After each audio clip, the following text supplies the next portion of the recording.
Hey, what's up, warriors? LeeAnna here on Tuesday. So I'm bringing you another video today, a chronic video, one that I think that is a very important step in being diagnosed with a chronic illness, and that is acceptance, and realize that your world is going to change. Maybe it'll only change a little bit because you do have symptoms. Something led you to the doctor. So to get the diagnosis. So your world's already changed a little bit. And the fact that it's chronic means it's not going to go away. It can only go in remission. And sometimes your world will change a lot. So you just need to be prepared. I made a little couple of notes so that just keep these in mind if you want, or refer back to the video. So first of all, it's going to matter what your chronic illness is and what it affects in your body.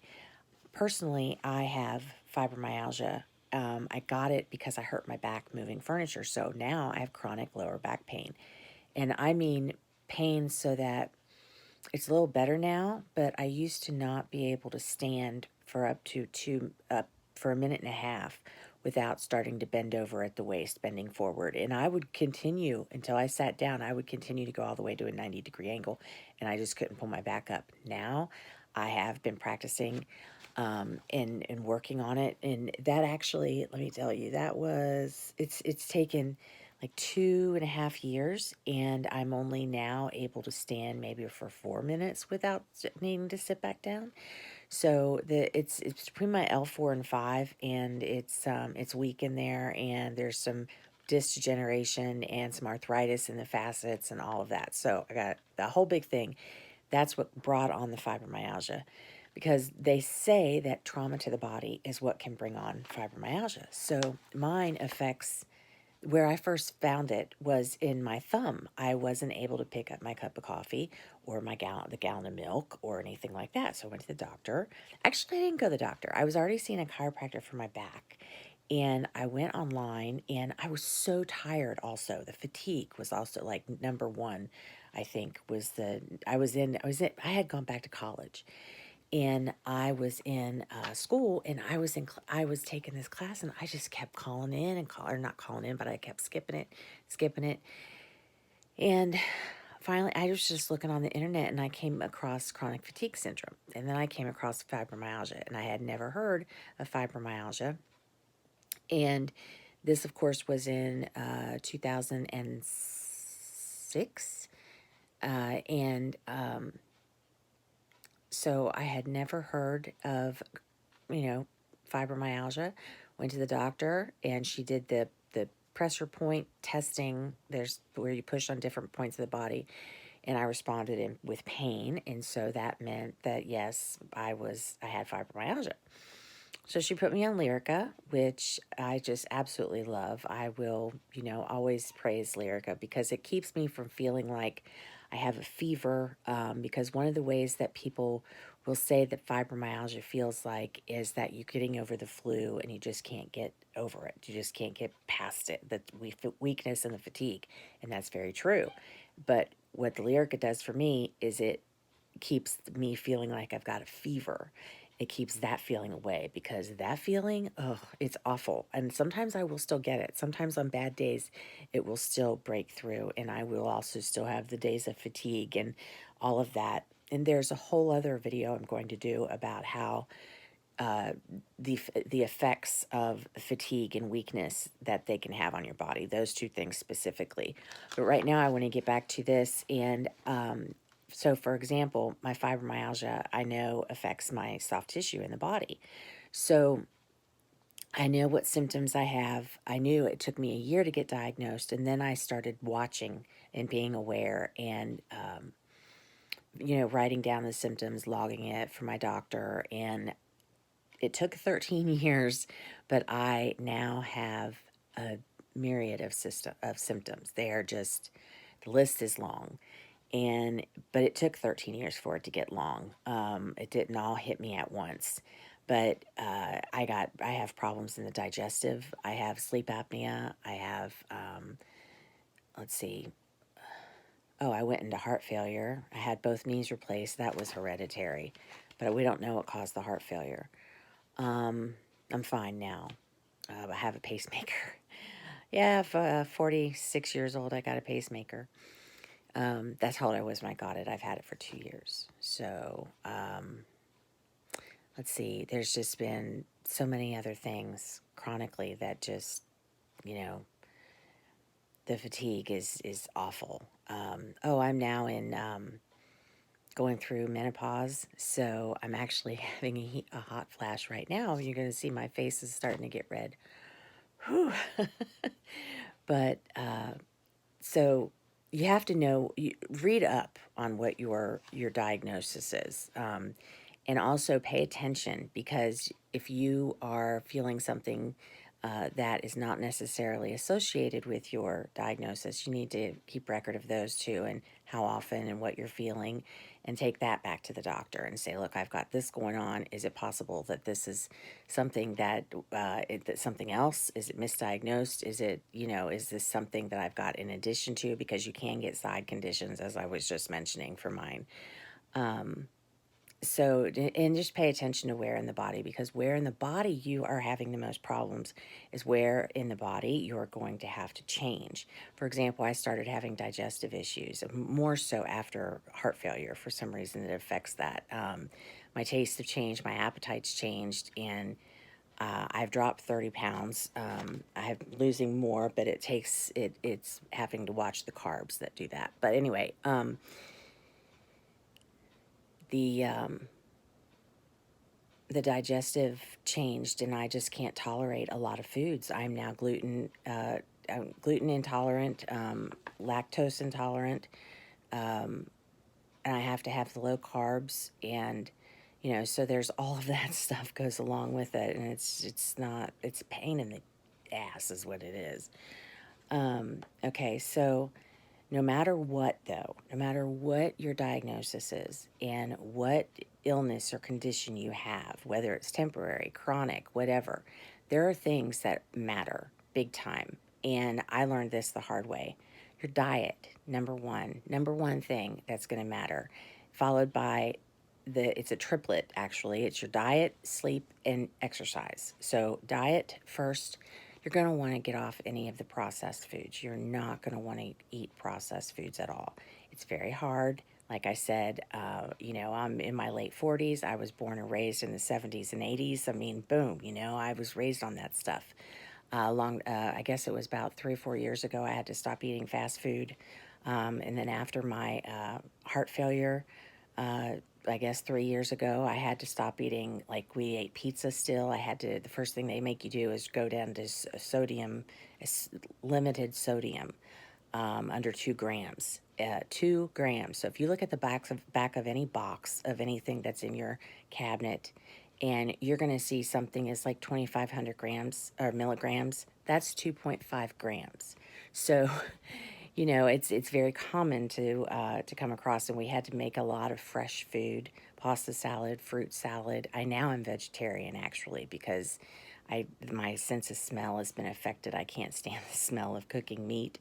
But anyway, so the diet is going to be the first thing you're going to have to alter. You're going to have to bring down your sodium and bring down the carbs and the fat, because any chronic illness that you have is probably going to have a side effect of you gaining a little bit of weight, simply due to your body slowing down with fatigue and other symptoms like that. So you're going to want to definitely check with that diet, check with your doctor, and ask if there's a nutritionist that you should talk to, because they're going to take blood work, and they'll be able to tell you in the blood work what your body needs to start off with for the diet, and also as you're going forward, they'll be able to tell what your body tolerates, what it accepts, what it likes, what it doesn't like, that type of thing. Now the sleep, like I said, I have sleep apnea, and they put me on a machine, a sleep machine. My mom has sleep apnea. My cousin has it, and all down the line. But I kept ripping off the mask, and I had the little pillows, which are these little, cushions, like little pillows that stick in your nostrils, and I kept ripping those off, and I'd rip off the full mask and all of that, and so it didn't qualify. Medicare said, no. I'll cover disability also in another video as well. This is just mainly about what to do when you get the diagnosis. But anyway, so I am disabled, but so the Medicare said we can't authorize this. You didn't meet the quota. So I had to give it back. So I've always had insomnia. I've always been a night owl. And so my sleep was really affected, especially after my first knee surgery. I started having night terrors. And I am 45 years old, and luckily I lived with my mom, because it got to where in 2009 I couldn't live by myself anymore. I couldn't keep my house clean as I wanted. I was just so tired all the time, so I moved in with my mom. And so even though she worked, she was there every night, and that was able to kind of help me. And we shared things, and taking care of the house and the animals and whatnot. So I was having these night terrors, and Mom would have to come in and wake me up, and it was horrible, horrible. So I don't have those anymore now. Well, the doctor actually, I was telling him about it, and then the doctor put me on this medicine that they use for it's anti-anxiety, but it's also good for fibromyalgia, and it has a very nice sleep side effect, sleepiness, and man, did it. It was beautiful. I loved it. I was able to take that, and I'm not going to tell you guys any medicines other than Lyrica, which is widely known for fibromyalgia and it's an anti-seizure, because I don't want to have you go to a doctor and saying this is the medicine she's on. I saw this video, because number one, I want you to remember, not a medical professional. I am not a medical professional, so this is just my story. So go with that. But so I got on this medicine, and I started falling asleep very peacefully every night, and I've been sleeping good since then. So thankfully, but I still have I have anxiety before I go to sleep at night.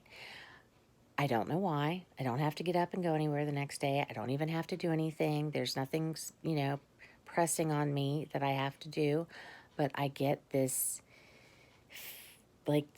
sense of panic before when it's time to go to sleep. And I normally don't fall asleep until between 2 and 3, which is not good for chronic illness.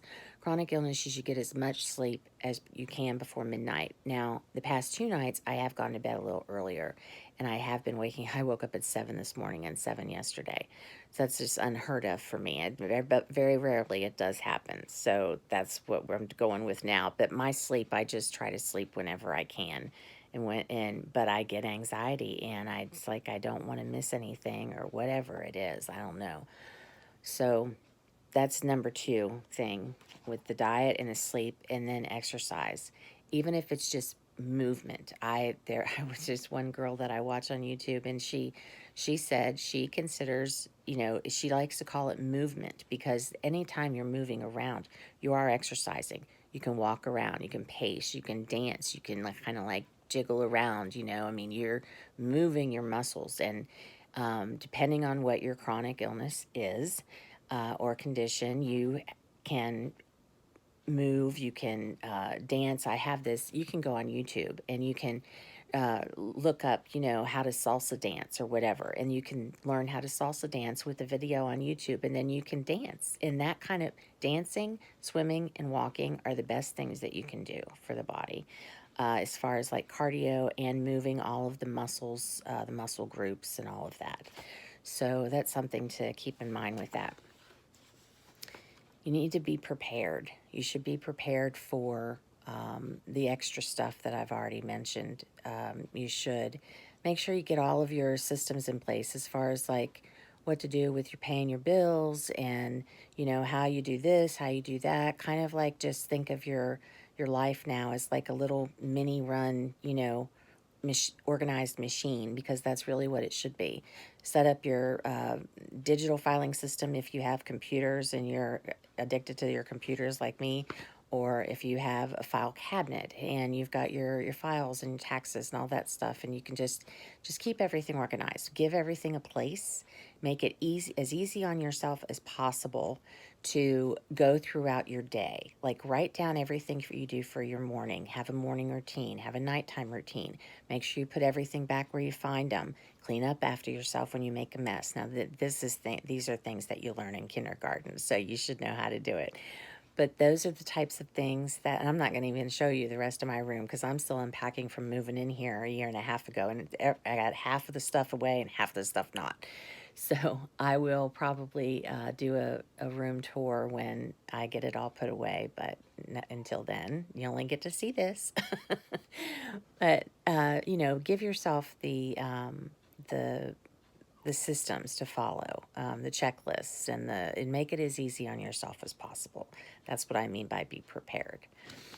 And if there's anything that's on your bucket list that you want to do, maybe you want to go to Europe, like me. I want to go to Europe real bad. We're planning to do that like after I turn 50 to celebrate. That's only 18 months away. So, it'll be sometime soon. What's on my radar, put it that way. But if you have a bucket list, say you want to drive from coast to coast, don't wait. Because if you have a chronic illness, fibromyalgia for me, you cannot, it's not terminal. However, the symptoms can get worse and worse and worse. And they do. And you get more of them. And it's all of these little things that are, like I said, side conditions. They come on because your body, fibromyalgia is autoimmune. And so it's like multiple sclerosis and lupus and other things like that. And your body kind of attacks itself. And that's something that where it comes into play of if there's something you want to do in your life, something fun, something exciting, something that you just can't wait to do someday, do it now. Do it now if you possibly can. And if you want to start, maybe you know that you're going to apply for disability, but hey, I had to go years before I got my approval. And you might need to maybe try doing like a little side hustle so that if you do need to quit your job, you can still do your little side hustle from home or whatever, something like that. Think about it. Think about what possible directions this illness condition might take you, and be prepared for that. Make a plan and do it now. Do it now, do it now, do it now. Don't wait, because waiting, it's just going to make things harder on yourself. Do everything you can now. I want you also to realize that your life is not gone or over. It's just changed. You will, I had to write this down. We will just have to accommodate. You're going to find the little changes that happen as time goes on. You just have to accommodate it and say, okay, like for me, I have trouble with my back, so we have a shower chair because I can't even stand up long enough to take a shower, but I can do it sitting down. So we just accommodate it, something like that. I don't drive at night, I don't have to now because I live with my mom, and if we need to go anywhere, or I don't even actually go anywhere at night because I'm way too tired. My day ends around 3 o'clock, and then I'm in my room. I'm done for the day. Don't even call. I'm just kidding. But so you have to figure out what you can do for yourself to be prepared, like I was just saying. And the last thing is realize you can't do it all. You can't do everything all at one time. And this is not what I'm talking about as far as like bucket things. I'm talking about don't try to push yourself and push through the pain. That phrase does not apply to people with chronic illness, in chronic pain, especially. Show mercy on yourself. Be kind to yourself. Learn about self-care. Whether you're male or female, whatever you do, however many children you have, if you have a husband or not, where you live, whatever, everything. No matter any of that, you're going to need to show yourself some mercy and some kindness, and just work it into your day. Say, okay, I can't do these 5 things that I wanted to do today, but maybe I can do 2 or 3. And then, you know, figure out what your priorities are and do the do the prioritized items first and get those done and out of the way. So, you know, that's basically what I've learned in the 13 years of being diagnosed with fibromyalgia and with chronic lower back pain. Now, there are other things to my story that came from way before that, but I'll save that for another time. So I thank you for watching, and I want you to, if you like this video, please subscribe by hitting the button below and click the bell so that you get notified every time that I put out a new video. I do put out videos on Tuesday, Thursdays, and Sundays. On Tuesdays, they are about things like this, things that have specific things about chronic illness, you know, videos that have specifically to do with chronic illness. Those are on Tuesdays. On Thursdays, it is the good times video. It's things that you can do in your life that give you inspiration, because the title of this channel is Chronic Inspiration, and that is something that I believe can be chronic in your life as well. You don't have to have chronic illness and chronic pain. You can also have chronic inspiration, chronic fun, chronic memories, all of that. Chronic just means it doesn't go away. So Thursdays are the good times day. That's good times on Thursdays. And Sundays is my vlog. So if you want to see what's happening in my life, then tune into Sunday's video. If you want to see what I come up with for ideas on having fun when you're chronically ill, check in on Thursdays. And if you want some information and from somebody who's has the wisdom and can back up, you know, with my own story, I've had the chronic illness for 13 years, you know, come and watch it on Tuesdays. So thanks again for watching, and I hope to see you all back here on Thursday, and I hope you have a really good day. LeeAnna out.